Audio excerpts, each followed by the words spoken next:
Hi there, Dr. Gary here on the road. We sell dental practices nationwide. We are dental practice brokers. I was a dentist for 25 years, and now I am doing the dental practice brokerage for 16 years. So it's very exciting. Today's topic is what are the retired dentists doing post-closing of their dental practice? We'll give you a summary. Before we get into that, as you know, we are now in 25 states. We have 10 employees, and we're working 363 days a year. We take off Christmas and Easter. So give us a call. I'll be more than happy to chat with you. Our phone number is 201-663-0935. And our websites are dentalpracticeguide.com or nationwide dentalpracticebrokers.com. So call us. Everything you're about to hear is for informational purposes only. It is not legal or business advice. All right?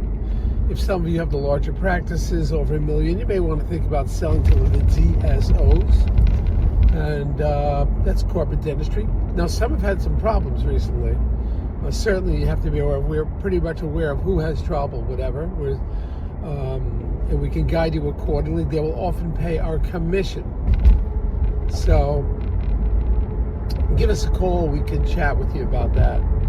And remember, if you have a very large practice, over $1 million of a sale price, it closes upon successful closing over $1 million, we will, or $1 million and more, we'll reimburse your legal fees at closing. We've done that multiple times. We have 3 coming up right now. We're reimbursing everybody's legal fees.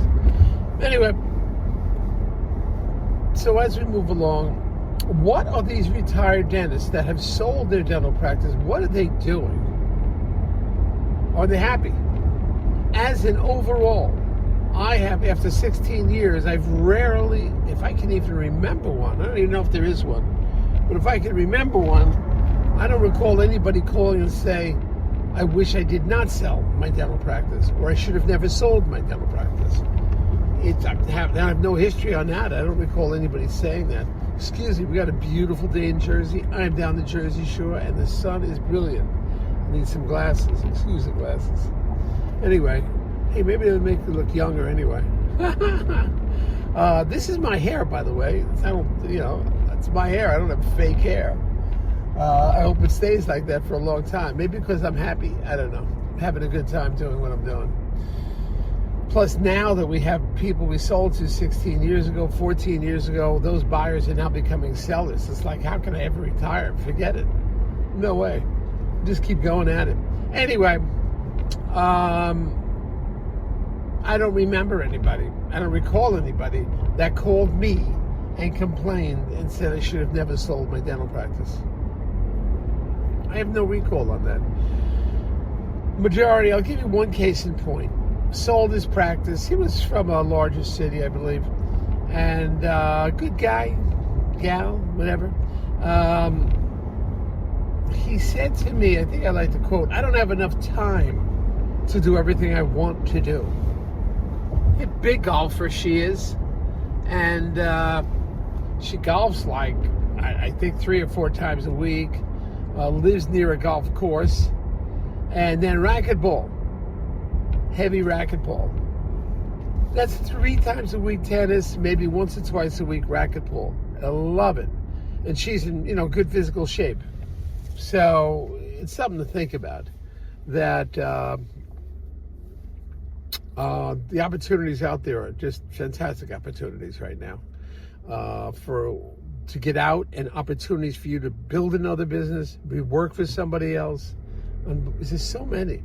That's what I did. I retired 20 years ago, but I was bored. I'm not going to stay home. Anyway,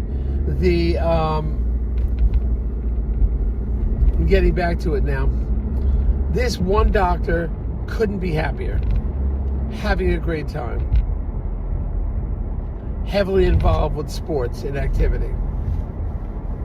Stays in warm weather client in the summertime, winter time. And just having a lot of fun down there. I mean, just enjoying themselves. Another doctor was in subspecialty in dentistry. Had a very good reputation, would lecture around the world. And what they're going to do is continue their working post-closing for a little while for the doctor. But then they're going to do their lecturing around the country. They're excited about that. Or may do in-house training of what their dental specialty training is. They may do that. On the other hand, they said to me the other day, I don't even know if I want to do it any more dentistry at all or teach anymore. I just may relax more. Hey, which is fine, Another doctor said to me, well, I like golf, but how much golf can you play? You get tired of it after a while. He continued to work for about 4 years for the buyer, and it worked out fairly well. Fairly well. It's never perfect because it's not your deal anymore, And you're an employee, you don't have the write-offs and so forth. So he's like part still working and part retiring, which may be best for him. But each one had a specific time. And a lot of them, especially now, got out because they're tired. This PPO dentistry is wearing everybody down with the low fees. It's just not working out well. And some of those DSOs are having trouble, maybe more than are having trouble. So we'd like to stick with the better ones that we're going to recommend. All right? But as of right now, these doctors are relatively happy. All right? I don't suggest do nothing. I do suggest you get out there, have some income. You may not know how long you're going to live anyway, so you might as well make a few extra bucks. And if you have free time. I mean, you're a skilled individual. There has to be something you want to do. I personally liked being in business. The dental practice sales. I enjoy that. Overhead low. You don't need bricks and mortar. It just works out well, and everybody's happy in the end. Happy buyer, happy seller. That works out real well. And you're dealing with a nice clientele. These are all professionals,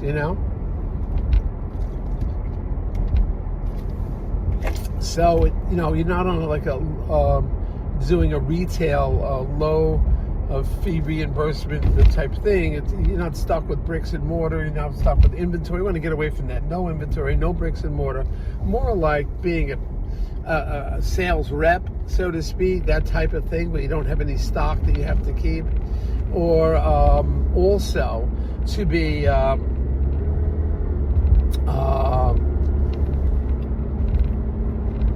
out there dealing with people, I think is important. Interacting is important. I feel you have to do something.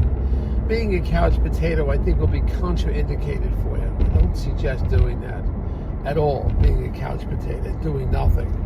It's just not going to work out. But you can do that, When do you retire? I'm telling you, retire before you're ready. Many of your accountants will tell you not to retire. Often that's what they say.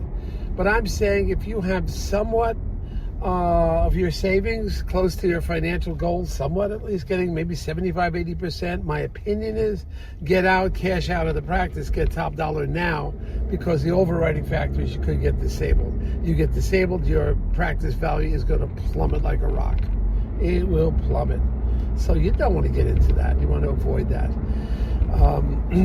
But keep working is my suggestion in some field. It may be a new field a skill set you had.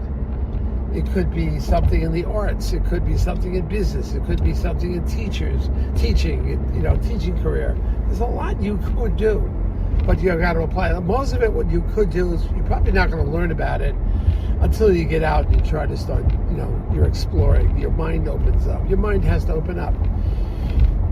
But if you love dentistry, which I hear all the time, we love dentistry so much we don't want to retire. I say, wait a minute now. Why don't you retire and work for somebody else or work for the seller, or work for the buyer? Why don't you do that? I think you'd be much better off with something like that. Work for the buyer for a couple of years. You guys get along well. If the practice is big enough, if you love dentistry that much. I miss the patients. I don't miss the work. I never hated it. And anything I hate, I just get an associate, like to do endo, oral surgery, perio. Bring an associate to do that or refer out. But that's why I enjoyed it. Maybe that's why I still have my hair. I don't know. I met a guy once that he tried to do dental practice brokerage. He's got to deal with a lot of chaos. I make it sound easy, but I work all the time. He said he tried it for 6 months and lost all his hair. I don't think he had much of a backbone. But getting back to it, so every dentist that's sold is relatively happy. Nobody's complaining. Travel. Now, a lot of doctors are way behind in their travel, and it's the spouse pushing for it. Spouses, we've got to get this together. They want to do catch up in life, and a lot of them, it's going to be travel. I particularly like cruise ships. It's whatever meets your fancy. But cruise ship is nice because you're on the same boat. You can in and on, in and off, back and forth, back and forth. I just get back from Taiwan and Vietnam and Tokyo, Hong Kong, that whole strip over there. 2 weeks on the cruise ship, 19 days away. And I wanted to get back to work. But my team handled it well. So I think that you will not have a problem. And it doesn't matter what you do. There's so many options open to you. You've got to explore. You can start exploring some of these options now. This is what I suggest. Explore them now before you retire so you get a pulse of it. But you really probably won't know what you want to do until you finally retire. Then the world will open up. Remember, open up a small business. Do consulting. Do small sales. Do something. Stay busy. All right, team, we're having a great time over here. We got a beautiful New Jersey day, and hope you're having as much fun as I am. Talk to you. Bye now.